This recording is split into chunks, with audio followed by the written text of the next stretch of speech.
안녕하십니까? 축구와 역사 KMSTV입니다. 지미 소프라는 축구 선수는 아마도 들어본 이들이 거의 없을 생소한 축구 선수일 것입니다. 그런데 이 선수의 비극적인 죽음이 축구계에 엄청난 영향을 끼쳤다는 사실을 여러분들께서는 알고 있으신가요? 이번 영상을 통하여 지미 소프 사망 사건과 그로 인한 영향에 대한 이야기를 한번 다뤄보도록 하겠습니다. 이번 영상의 목차는 다음과 같습니다. 지미 소프가 뛰던 팀 썬더랜드는 1차 세계대전이 발발하기 전이었던 1910년대까지 잉글랜드 축구 리그 최고의 명문팀 중 하나였습니다.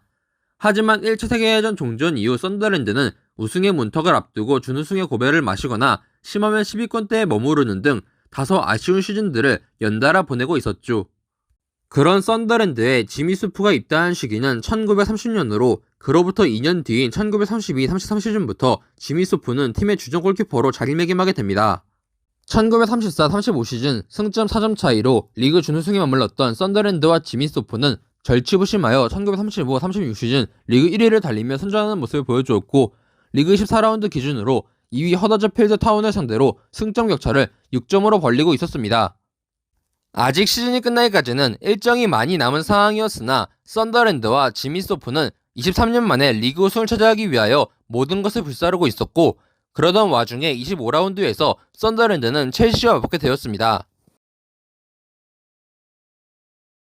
1936년 2월 1일 잉글랜드 풋볼리그 25라운드에서 썬더랜드와 첼시의 경기가 썬더랜드의 홈구장이었던 로커파크에서 진행되었습니다.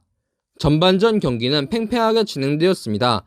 썬더랜드의 거니가 2골을 기록하고 첼시의 깁슨이 1골을 기록하면서 2대1로 전반이 마무리된 가운데 후반전 70분에 썬더랜드의 갤러셔가 득점을 올리며 스코어는 3대1로 썬더랜드가 확고한 리드를 잡게 되었죠. 그러나 머지않아 사건이 발생하게 됩니다. 경기 내내 첼시의 공격을 잘 방어하던 지미 소프가 첼시의 공격을 막아내고 볼을 따낸 순간 첼시의 공격수 조 반브리가 충돌하여 쓰러진 것입니다.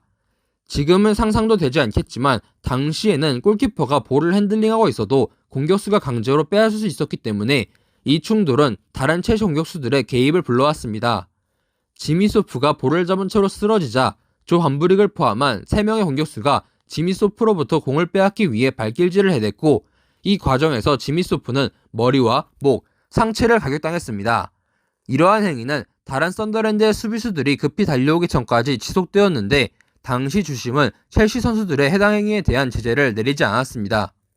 그렇게 지미 소프는 첼시 공격수들로부터 볼을 지켜냈지만 이후 충격으로 인해 정상적인 경기를 치르지 못하였고 조 반브릭에게 불과 2분 만에 연달아 2골을 허용하게 되었습니다.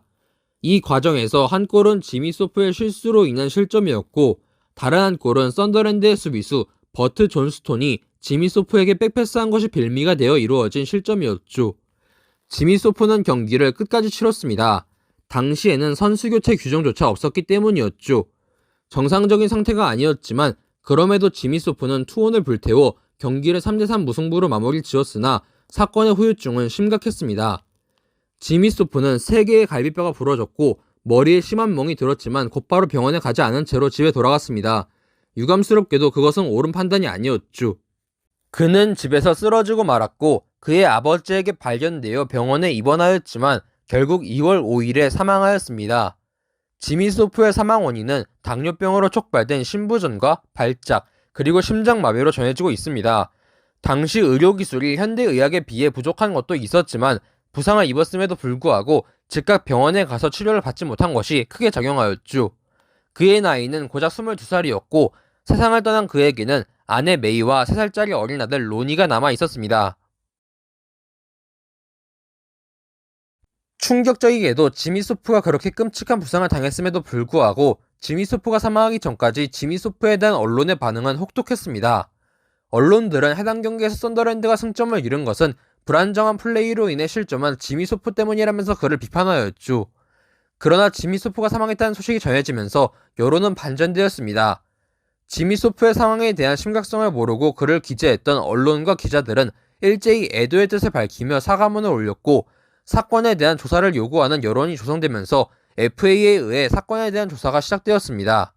하지만 조사에 나선 FA는 심판과 첼시 선수들에게는 어떠한 징계도 내리지 않았으며 대저 썬더랜드에게 당뇨병을 앓고 있는 지미 소프를 제대로 관리하지 못한 것에 대한 책임이 있다는 이유로 징계를 내렸습니다.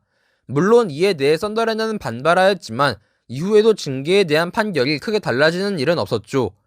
허나 지미 소프의 죽음으로 인해 그간 터프한 스포츠라는 명목하에 축구 경기에서 허용되던 무차별적인 폭력을 막아야 한다는 여론이 형성되었고, FA는 이를 수용하여 1936년 4월에 다음과 같은 규정을 만들게 됩니다.